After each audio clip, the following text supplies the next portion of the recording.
Welcome, dear viewers. Today we pack away the proton packs, adjust our spectral goggles, and dive into the slimy, ghostly, paranormal world of Ghostbusters.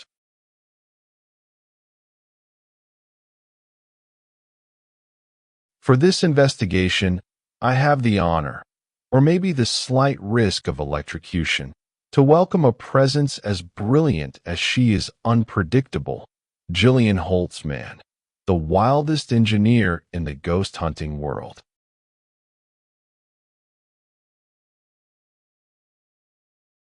Thanks for having me. I almost didn't show up, but my sarcasm detector exploded this morning, so I took it as a sign. I'm thrilled to be here, surrounded by ghosts, science, and people who don't flinch at a good dose of radioactive slime. And if anyone touches my particle winder, I'll turn them into a bedside lamp.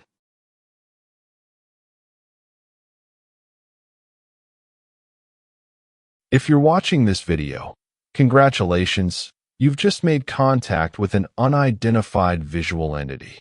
So feel free to like, subscribe, or drop me a comment.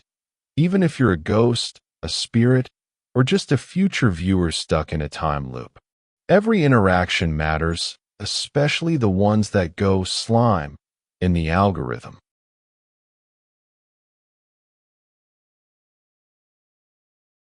In the 1980s, American cinema shook the box office. E.T. in 1982 sparked an intergalactic wave of emotion, and Batman in 1989 unleashed a full-blown Batmania, from screens to pajamas.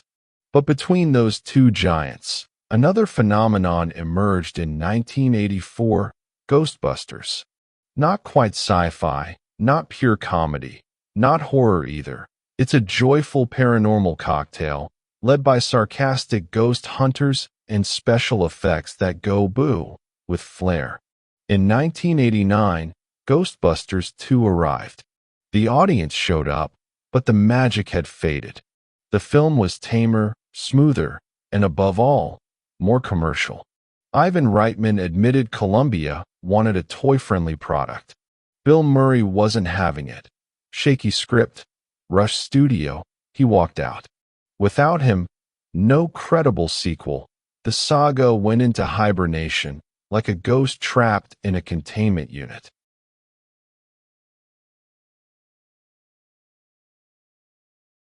By the late 90s, the original Ghostbusters crew wanted to revive the saga. A script was cobbled together without Bill Murray, but nothing moved until 2009. That year, Ghostbusters, the video game, hit consoles, featuring the original voices and a brand new storyline. Surprise success, over 1 million copies sold. Columbia Pictures got excited and reignited the movie project. 2 screenwriters were brought in to help, and, miracle, Bill Murray agreed to return. But in 2010, Ivan Reitman stepped away. The studio wanted a trendier director. The old guard cried sacrilege, hands off their baby. In 2011, the project was put on hold. They needed a solid script, not a ghost of one. Early 2012, Murray said no, again. 2 new writers came on board, and the idea of a reboot with a fresh team began to float in the air, like a ghost looking for a casting call.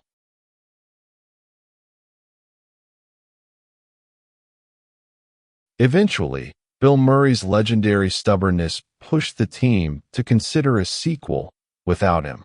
Ivan Reitman pitched a remake with new characters, and filming was even considered for 2013. But the project hit a cold front.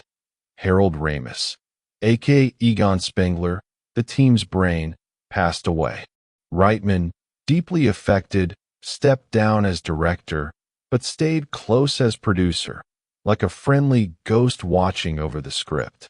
Meanwhile, behind the scenes, Columbia Pictures co-president was desperately searching for a comedy team that could revive the franchise without taking itself too seriously.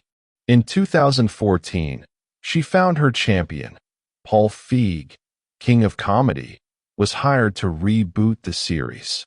The message was clear: no sequel, no forced nostalgia. This would be a fresh start, with a brand new team, a more modern tone, and visual effects that go boom and slime in high definition.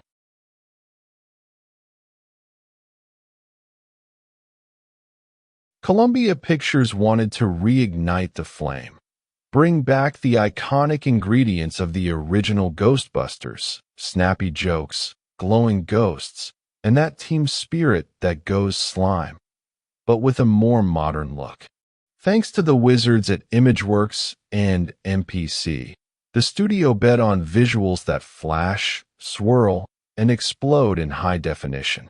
But deep down, the goal stayed simple: make people laugh, just like in 1984, only with more pixels. Once the script was locked, Paul Feig dropped the bomb. The cast would be 100% female. And boom, the internet caught fire. Some fans cried sacrilege, Dan Aykroyd nearly choked, and forums turned into anti-ghost battlegrounds. Groups formed to tear the movie down before it even hit theaters, as if the ghosts had become the audience themselves. Yet the chosen quartet, Kristen Wiig, Melissa McCarthy, Kate McKinnon, Leslie Jones, was a comedy powerhouse. Timing, energy, improvisation. They knew how to land jokes, shake up scenes, and hunt ghosts with flair.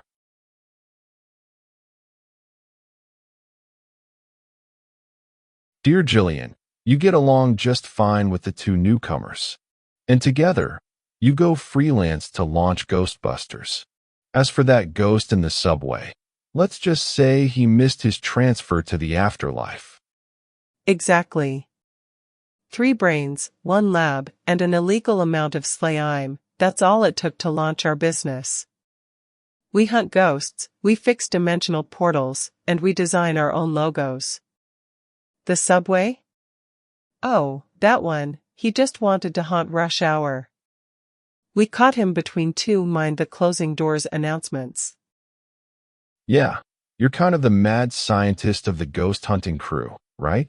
You're the one who builds the stuff that goes bzzz before it goes boom. Exactly. If it blinks, buzzes, or threatens to rip through the fabric of reality, it's probably me. I grab some toaster parts, a bit of slime, and boom, ghost trap. Others ask questions, I lay down wires. And if it blows up? That just means it's working a little too well.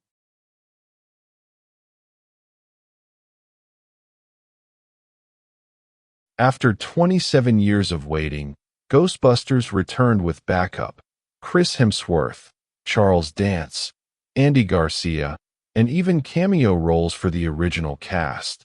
Just to say, the old ghosts weren't forgotten. The budget? Massive, $144 million.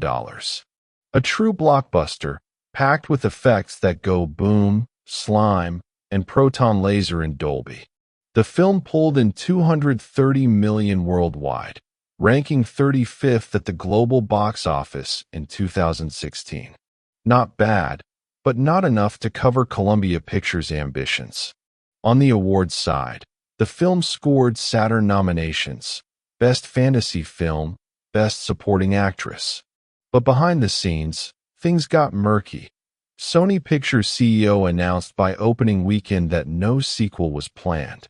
Except, Ivan Reitman's son, Jason Reitman, had already given the green light to revive the saga. The ghosts haven't said their final word. They're simmering in the shadows, as always.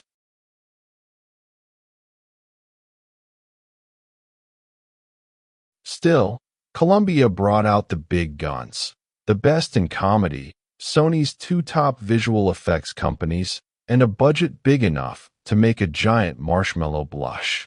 Everything was there to win over longtime fans: slime, lasers, punchlines, and Easter eggs galore. In France, the film drew 410,000 moviegoers to theaters. Not a tidal wave, but a solid ectoplasmic surge. Then came home video, TV, late-night reruns, stretching the fun even further. The film became a must-watch for lovers of the franchise, like a familiar ghost you enjoy seeing again, even if it's wearing a new costume.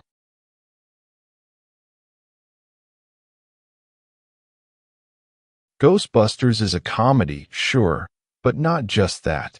It's a film about ghost hunting, with proton packs, snapping traps, and spirits that regret coming back.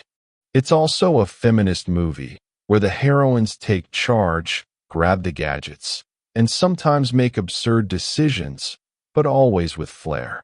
There's female friendship, a true buddy movie in lab coats, and a dash of heroism that bursts between two slime blasts. It's a story of mind possession, of monsters that shake the walls, and mad scientists tinkering with portals to the unknown. A fantasy comedy, a little spooky, a little dramatic, and sometimes a parody. The universe is paranormal, the dialogue is delightfully weird, and the ghosts better watch their backs. In the end, it's a fantastic family spectacle, funny, wild, a little scary, but always entertaining. A movie to watch with friends, in pajamas, or in full anti-slime gear.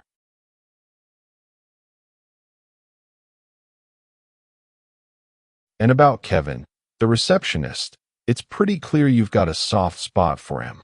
There was a bit of tension with your friend Erin Gilbert, wasn't there? Ah, Kevin, our little ray of sunshine and lensless glasses.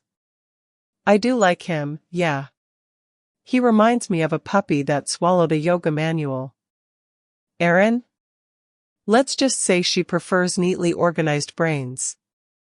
I go for the ones that do loop-de-loops. But hey, we made a deal. Kevin stays, as long as he doesn't touch the ghost traps. And how did you figure out the spectral chaos brewing over the city? It's not like ghosts send out warning emails. No, but they leave clues, energy spikes, weird noises, and pigeons flying in perfect squares. I recalibrated my paranormal disturbance detector, using a coffee maker and some chewing gum. Then I followed the vibrations. And when the wall started sweating slime, I knew we were onto something. Spectral chaos is like an invisible rock concert, you just have to know where to place the speakers.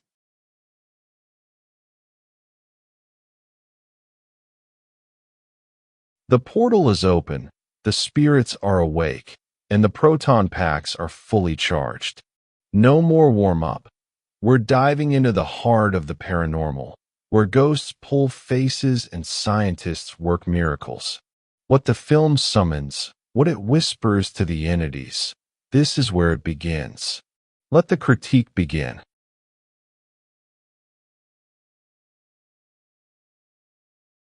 A fantastic adventure that once again blends comedy with paranormal phenomena, wrapped in a sharp storyline, packed with modern effects and gadgets that go pew-pew. No manual included. The modern remake formula dazzles with high-end technique, bathed in a quantum burst of vibrant colors. Yes, even ghosts get their own Instagram filter. The universe is intense, the jokes fly fast, and the franchise is reimagined with explosive feminine energy. It's as if the Ghostbusters said, "We're taking the lab keys. You can keep the manual in another dimension." The Sony, Columbia, and Village Roadshow logos appear like sacred blockbuster totems, kicking off the opening credits in a mysterious tone true to the series. The visuals are stunning, the characters arrive with humor, and science gets back to work, in the "we'll trap this thing, but first, let's crack a joke" kind of way. Paranormal meets comedy, science flirts with the supernatural, and everyone ends up in a manifestation that feels like a physics class taught by an angry ghost. Interdimensional effects burst in, and the adventure veers off like a haunted subway train. The plot gets down to business. They start a company, hire a crew, hunt ghosts, and try not to blow up the city. Well, they try. The team comes together, the apparitions pile up, and a vortex brews like a cosmic surprise party. It's a buddy movie in lab coats, with arguments, punchlines, and gadgets that make suspicious noises. The parody's there, but never gratuitous. It's their way of saying, we know the tropes, we twist them, and we slime them. The result? An incredible team, organized chaos, and ghosts who seriously regret coming back.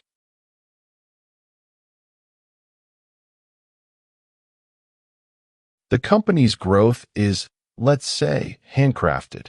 They chase astral bodies, improvise traps, and hope no one presses the red button. The apparitions keep coming, the effects take off, and the style of each event gets more and more spectacular. The story adapts the franchise with humor, adding a strange character, half possessed, half comic, who feels ripped straight from a sponsored nightmare.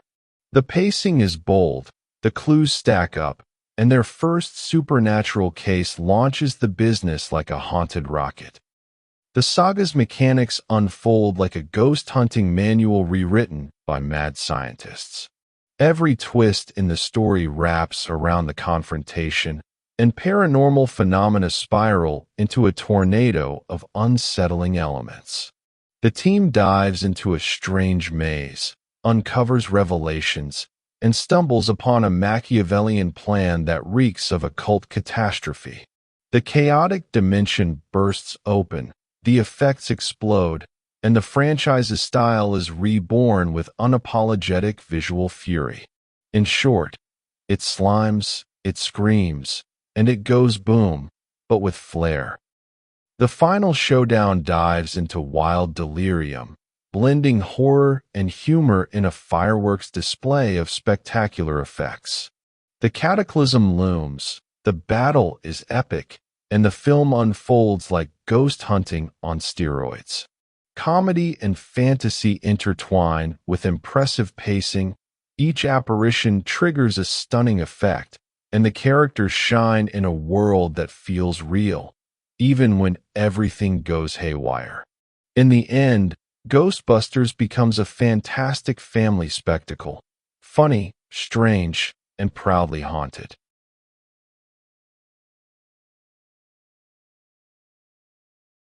And for my verdict, I'm giving it a solid 16 out of 20, no hesitation.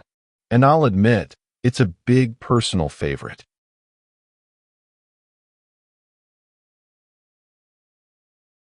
After a feat like that, are you going to keep busting ghosts? Or are you heading off to an interdimensional retirement with a cocktail and a slime detector? Keep going? Absolutely. As long as there are ghosts going boo in elevators, I'll be there with my screwdriver and my proton pack. Retirement's for people who've never seen a ghost walk through a wall singing Barry White. Me? I'm staying in the field. And if I ever take a break, it'll probably be inside an ectoplasm trap.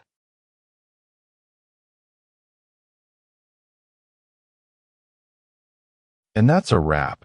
This was the extended cut of the review. If you've made it this far, you've crossed the spectral field without losing your Wi-Fi signal. So go ahead and subscribe to the channel. It's safer than storing slime in your fridge. There'll be more wandering entities, and maybe even a ghost doing stand-up. And of course, a huge thank you to Jillian for her electrifying, unpredictable presence. Our in-house certified engineer of the bizarre, capable of turning a toaster into a portal to the beyond, no manual required. Glad I got to haunt this little slice of film with you. I'm just a spike of energy in the spectrum, a quantum hiccup in the visual field. But if you picked up what I picked up, your toaster might already be possessed. Thank you, and see you very soon.